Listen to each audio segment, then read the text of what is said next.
You either die a hero or live long enough to see yourself become the villain. It's great. Yeah, I am stoked to have the Venator. Obviously, just this UCS set that I've been waiting almost decades for, ever since that opening scene in episode 5.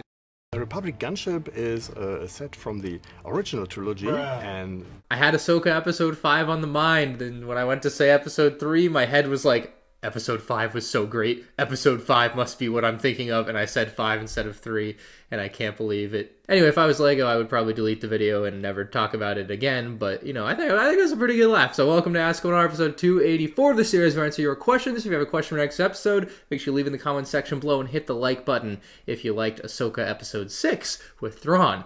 I hope I don't say episode 6 or something that I don't mean to today. Anyway, first question from Fritz says, why do you think LEGO neglects Attack of the Clones in terms of making sets based on it? Proportionally, it has way less sets than its fellow prequel films. So I don't necessarily think it's a neglect thing. I just think episode 2 is the movie that maybe has the least things that people are interested in. I mean, I know Dex's Diner and a Jango Fett's Slave 1 would be incredible sets, and I would love to see those too, and LEGO definitely has neglected making those. I would agree with, like, using that term for that. Like, no matter what, one of those films is going to have to be the one that gets the least amount of things, and it turns out Attack of the Clones is the one. And just so we're on the same page here, The Phantom Menace had about 41 sets, Attack of the Clones had about 21 sets, and Revenge of the Sith had 52 sets. So Attack of the Clones definitely had way less than everything else, or at least as of now has way less than everything else. But like I said, one of the movies has to get the short end of the stick, and I think specifically with Attack of the Clones, a lot of what could have maybe been an Attack of the Clones set basically either gets redone as an episode 3 set. For example, the ATTE last year easily could have been an Attack of the Clones set if you change out the MIDI figures, and the Spider Droid actually is more Attack of the Clones than Revenge of the Sith, but it's a Revenge of the Sith set. The designers themselves said it, and like clearly the minifigs, it's a Revenge of the Sith set, you know?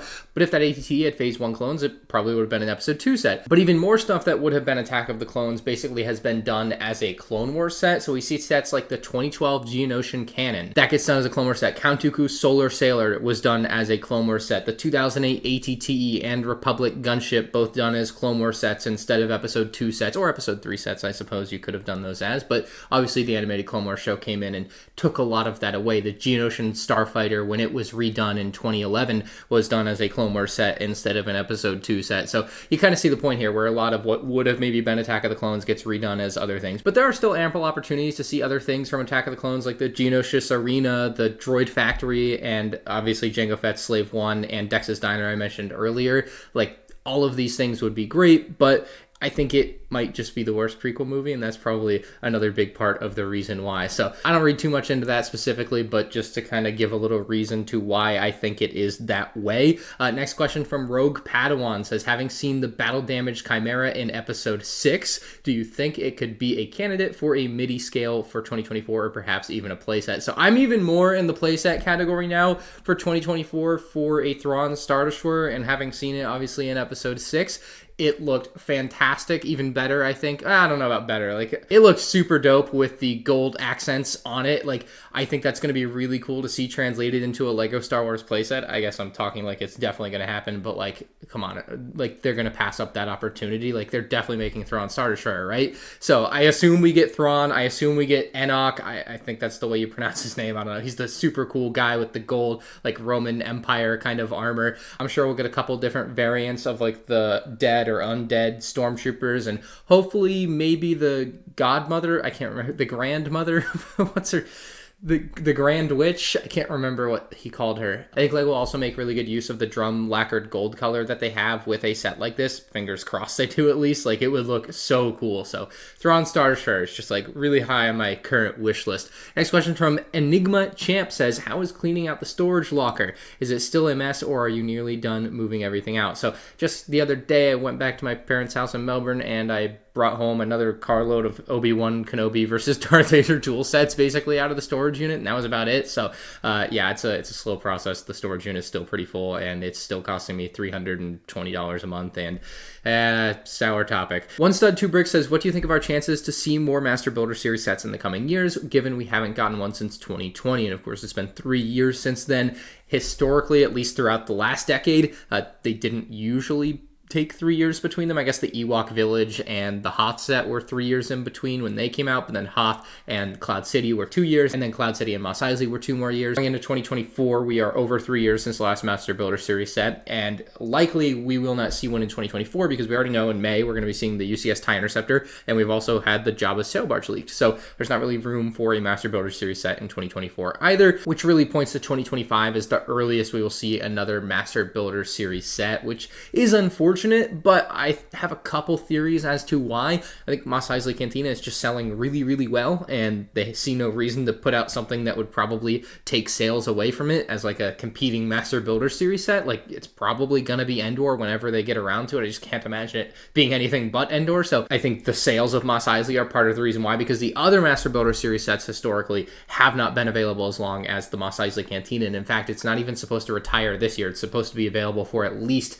through 2024. So the Mos Eisley Cantina is going to stay on shelves. So I don't expect to see anything until the Mos Eisley Cantina retires. It probably will retire at the end of 2024, which really leads me to believe 2025 would probably be the year we see something. But I was pretty dang sure like this year we'd see like an Endor set, you know, in the Master Builder Series lineup because of the Return of the Jedi anniversary and all that, but that didn't end up happening. So my final answer is probably in 2 more years. Next question from Michael says, with the UCS gunship retiring this year, do you still think it's worth picking up? Always been one of my favorite Star Wars ships. Right there, you probably have enough reason to buy it on its own. You don't really need me to say anything. You say it's one of your favorite Star Wars ships. That's enough reason to go out and buy a Lego Star Wars set, even if it's not the optimal version of that set that you would want. If it's your favorite one, I guarantee the UCS gunship ain't getting remade anytime in the next decade or two. You know what I mean? It's not a Millennium Falcon. It's not a Star Destroyer. It's not a Death Star. We're not seeing a new version of this in UCS. So if you ever wanted a UCS gunship, since it is retiring at the end of this year, at least to our knowledge, you know, take the opportunity to buy it. Now, unfortunately, I know Zavi had some sales maybe a year ago, had it down to like $285. I haven't seen it on sale really anywhere lately. I think the 400 at lego.com is like the best you can do with like double VIP points and Rakuten and like a cashback credit card and try to stack everything together. So I don't really have a place to point you where you're going to get a better deal, but I do think it's worth picking up if it's something you've been desiring for all of its faults. Sudaman says, I'm planning on buying the Venator day one and I'm wondering what the best way to display it would be. There aren't many tables on Amazon that would work for it. So unfortunately, I don't have a ton of suggestions for you because currently mine is on the floor in my living room with a towel over it so it doesn't get dusty. Yeah, we're just real classy here with our displays right now.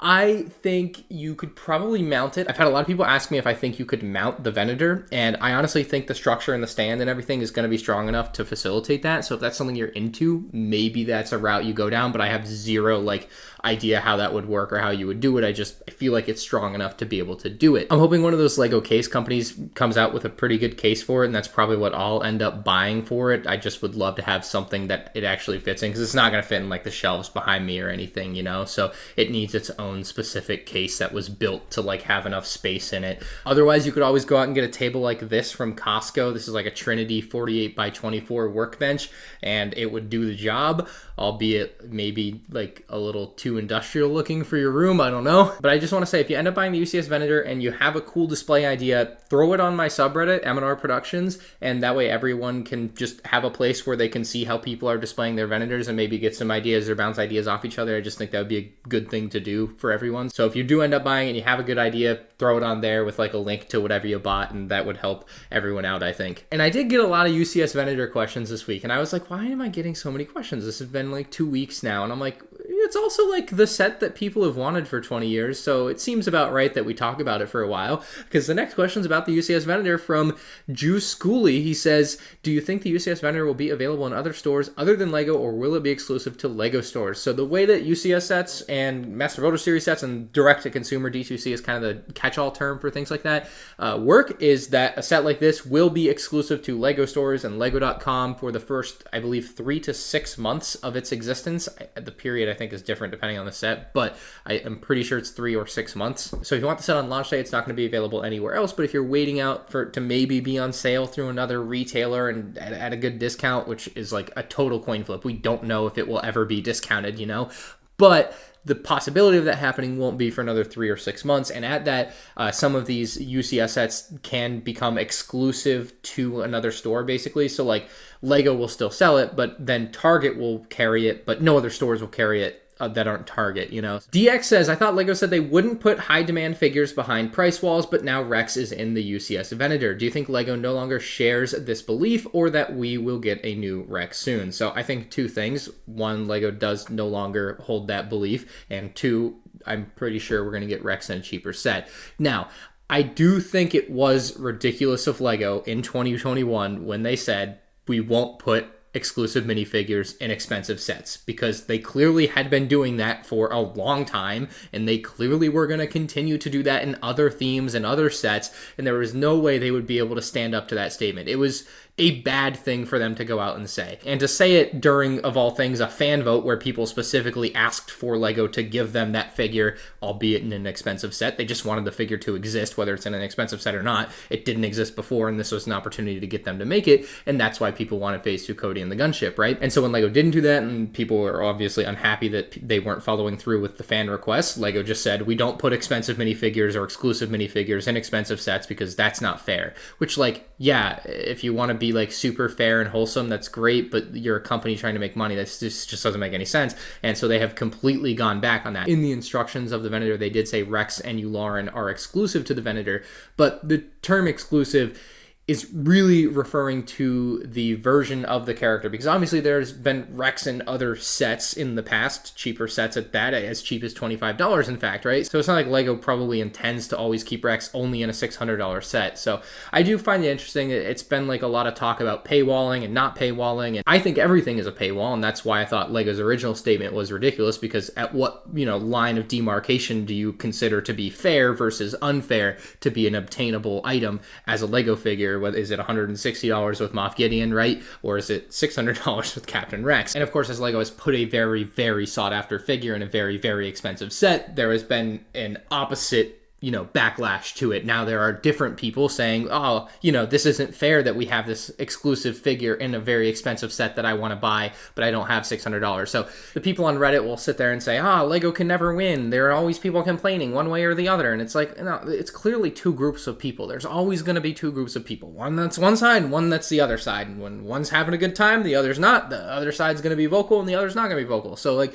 yeah, technically Lego cannot win, but Lego wins because they're making billions of dollars. So don't worry about Lego not winning, I'll tell you that. They are winning, okay? They're winning very much. I don't really know what my point to all that is, other than to tell you, yes, Lego did double back on what they originally said. I guess you could call them hypocrites. I wouldn't use that word here. I think this is just called growth and common sense here. Like, they're doing what I consider to be the right thing. If you spend a lot of money on something, you should get something cool for your money. Like, that's part of why you would spend a lot of money on something. That's the whole idea behind it. LSS Productions says, with Marvel now having 3 different hand sets, the 2 gauntlets and Wolverine's claw, do you think we could see that for Star Wars? And if so, which one? I think there's only one Lego Star Wars hand set that Lego should make. No! Next question from the Negotiator says, what is the largest amount of one named character from Star Wars that you have in your collection?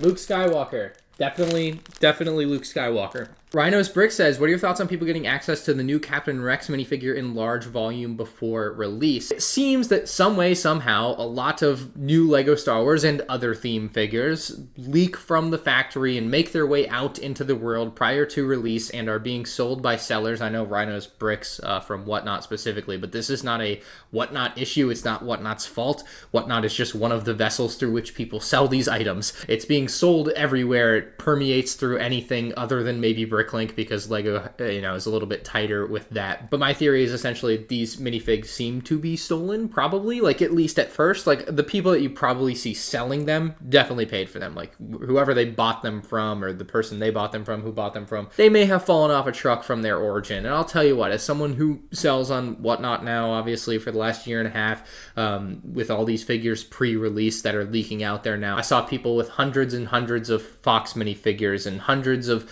Captain Rex minifigures recently, obviously, and who knows how many of the new Shock Troopers. And these aren't coming from like legitimately purchased Lego Star Wars sets. These are coming from... I'm going to cut myself off there because I really do want to make a full video on the topic, and I have so many thoughts on it. I could talk about it all day, I feel like, because it's been something... I wanted to make a video on this like 2 years ago, let me put it that way. I did regret not doing it for a while, but now that it's become an even bigger beast, I'm like very happy to have waited, because now I get to like really look at the whole picture and you know with how much has changed, I think it will make for a better video. So Knighthood said, do you think you could do a comparison between your UCS Venator and the Republic Bricks Venator? So personally, I don't plan to do a video between these two sets. However, I will just quickly show you some pictures and talk about some quick points as to when custom sets make sense.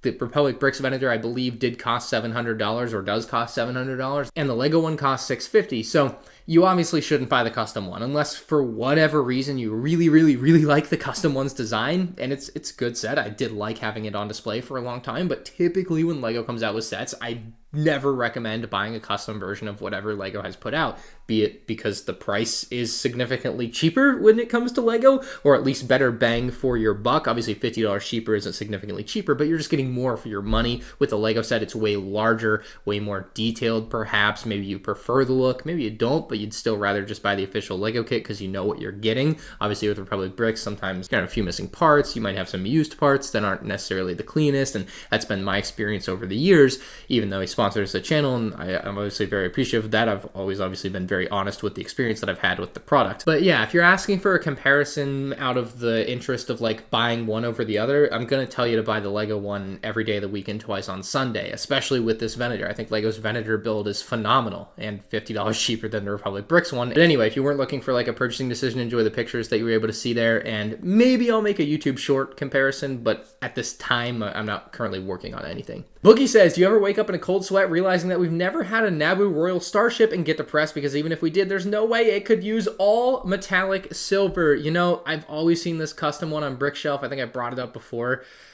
Oh boy, it would be so hot to get this in all metallic silver, but you're right, we would never get that. Ah, man, so sad. I don't wake up in a cold sweat thinking about that though. Other things, yes. But not that. Love this question from KOS Lego Man. He says, for your reviews, why do you open sealed sets? You could save a lot of money just reviewing a used one. Is the ROI really worth it? So it's not a money thing when it comes to buying sealed sets for making new Lego Star Wars reviews. It's absolutely a personal thing. I could save a ton of money and buy used versions of sets like Anakin's Y-Wing, you know, and nobody that's watching the review honestly really cares. Like, you're getting the same experience either way.